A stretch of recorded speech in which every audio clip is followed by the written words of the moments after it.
Nemělo by to být opačně, jako? No, by to být opačně, no, on se nechá, protože on se asi chová něžně, nebo já nevím. Tady si dávají ty bobičky.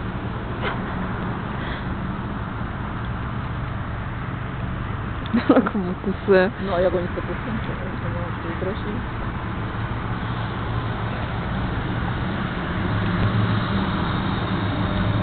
Se musel zamilovat, že to není možné, jinak on by...